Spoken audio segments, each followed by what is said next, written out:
Selamat pagi dan salam sejahtera untuk kita semua. Perkenalkan, nama saya Antonia Maria Freitas. Saya pendamping dari Desa Tua Panaf, Kecamatan Takari, Kabupaten Kupang, Nusa Tenggara Timur. Pada kesempatan kali ini saya akan mempraktikkan mengenai video pembelajaran modul 7, pencegahan dan penanganan stunting melalui kebersihan diri dan lingkungan, sesi yang ke-11, mendukung praktik cuci tangan memakai sabun. Baik, Bapak Mama, para KPM yang saya hormati, yang saya banggakan. Pada pertemuan kali lalu, kita telah mempelajari tentang bagaimana kita melakukan 6 langkah mencuci tangan yang sudah kita praktikkan pada hari kemarin.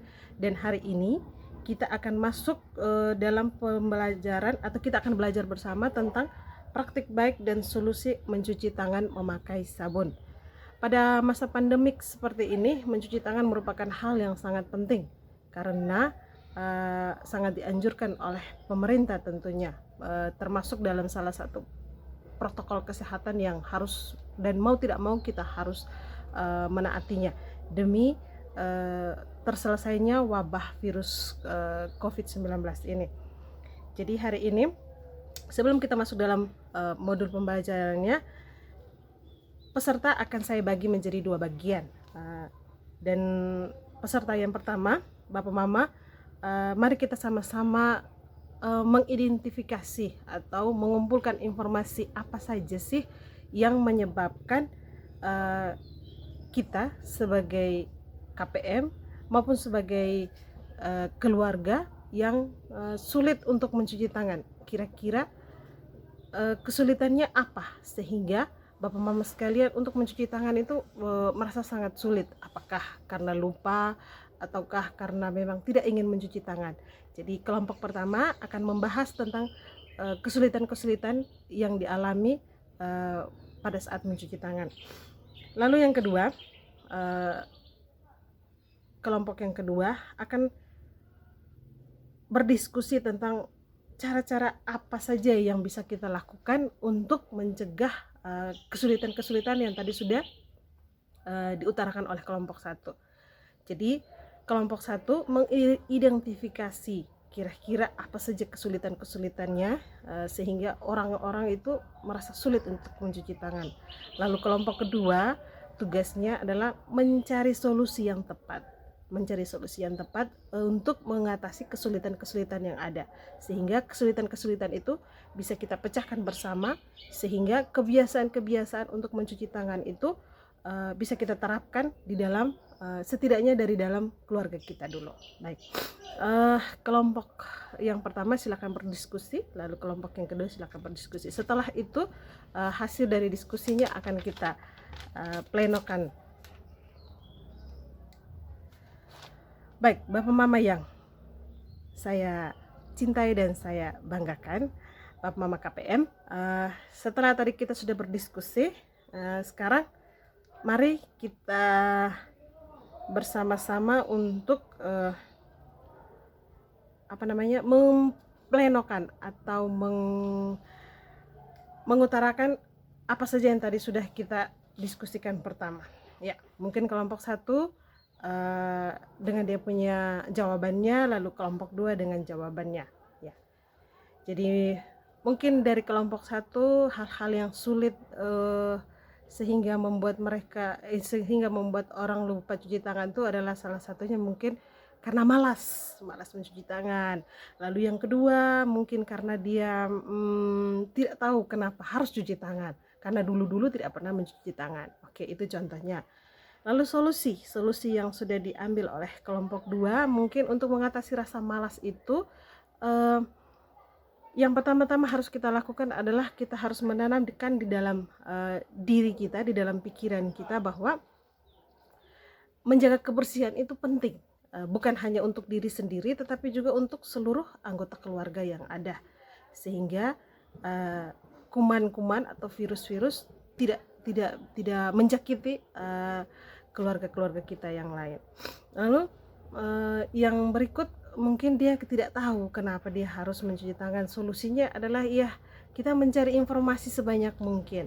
mungkin bisa bertanya kepada tim kesehatan, bertanya kepada uh, pendamping PKH, ataupun bisa itu cari di Google bagi yang anak-anak yang sudah mahir atau bisa memainkan Google, mencari informasi-informasi sehingga kita tahu bahwa manfaat untuk mencuci tangan itu ternyata dia besar, bukan hanya supaya tangan itu bersih, tetapi yang paling penting adalah mencegah penularan atau masuknya kuman-kuman penyakit. Ya, kuman penyakit yang masuk bukan hanya virus corona, tetapi juga ada itu diare, malaria. Itu adalah penyakit-penyakit yang disebabkan oleh virus-virus. Dan kalau kita tidak mencuci tangan dengan baik dan benar, maka diare maupun malaria maupun virus akan cepat masuk dalam tubuh kita. Jadi Bapak Mama semua, setelah kita berdiskusi dan menemukan kesulitan dan menemukan solusinya, diharapkan Bapak Mama bisa mempraktekkannya di rumah masing-masing. Ya, jadi sekarang mungkin saya akan bertanya kepada Bapak Mama semua, selain di rumah, selain dari kesulitan-kesulitan itu, ada sebagian yang memang mencuci tangan setiap hari. Apakah memang ada kebiasaan Bapak Mama semua untuk membersihkan diri? Ya, contoh yang paling cepat kita ambil adalah setelah kita bekerja seharian di kebun. Nah, itu kan pulang pasti badan kita kotor. Apalagi yang bekerja di sawah, membajak sawah, pulang pastinya kotor kan. Nah, itu merupakan satu kebiasaan bahwa setelah pulang dari sana kita mesti mandi bersih dulu, segar dulu, baru berkumpul bersama dengan keluarga. Lalu yang kedua, beta mau tanya, Bapak Mama dong di rumah ada menyediakan tempat untuk mencuci tangan atau tidak? Ya, di masa pandemik seperti ini, hendaknya setiap rumah menyediakan yang namanya wadah untuk mencuci tangan, sehingga jika ada orang bertamu, ya kita anjurkan dia untuk mencuci tangan dulu baru masuk dalam rumah.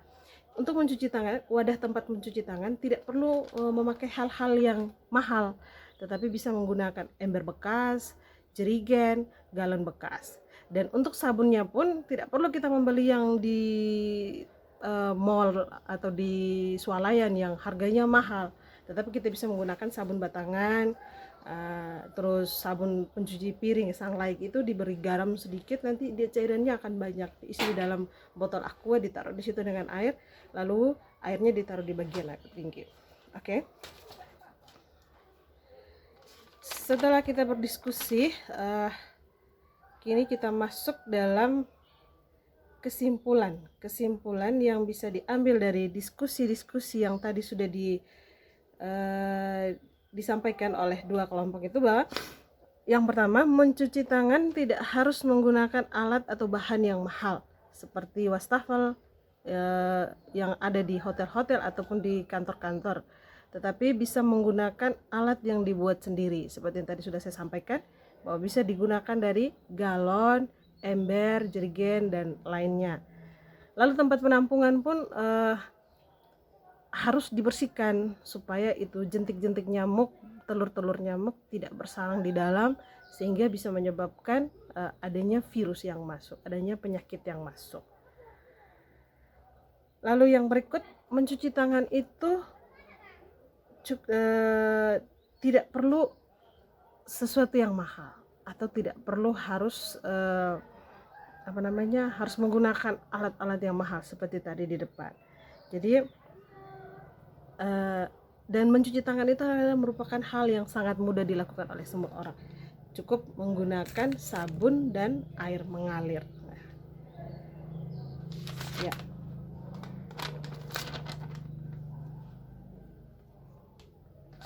Baik, Bapak Mama semua, mungkin itu materi-materi yang bisa disampaikan pada modul kali ini, modul ke-7 dan di sesi yang ke-11. Sebelum kita kembali ke rumah kita masing-masing, ada beberapa hal yang harus saya ingatkan. Yang pertama, Bapak Mama sebelum kembali dari tempat ini menuju ke rumah masing-masing, mari kita jangan lupa menuliskan komitmen apa yang harus dilakukan oleh Bapak Mama sebagai KPM. Kita isi pada tabel jati diri di kertas yang tadi sudah dibagikan. Dan setelah komitmen itu dibuat dan diisi di dalamnya, jangan lupa untuk dilakukan. Lalu yang kedua, mengenai pemanfaatan bantuan PKH maupun BPNT. Jadi bantuan-bantuan itu hendaknya digunakan untuk mengoptimalkannya sedemikian rupa. Artinya membelanjakan barang-barang yang bermanfaat demi pencegahan dan penanganan stunting. Dan yang terakhir, jika Bapak Mama semua mungkin ada yang merasa belum terlalu mengerti akan informasi-informasi yang didapat maupun apa yang didapat, bisa langsung bertanya kepada saya, karena kita belajar dari hal yang tidak tahu menjadi tahu.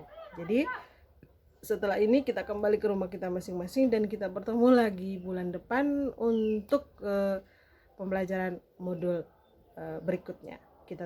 Kita tutup pertemuan kita hari ini dengan doa, dan setelah itu kita kembali ke rumah kita masing-masing. Sekian dan terima kasih.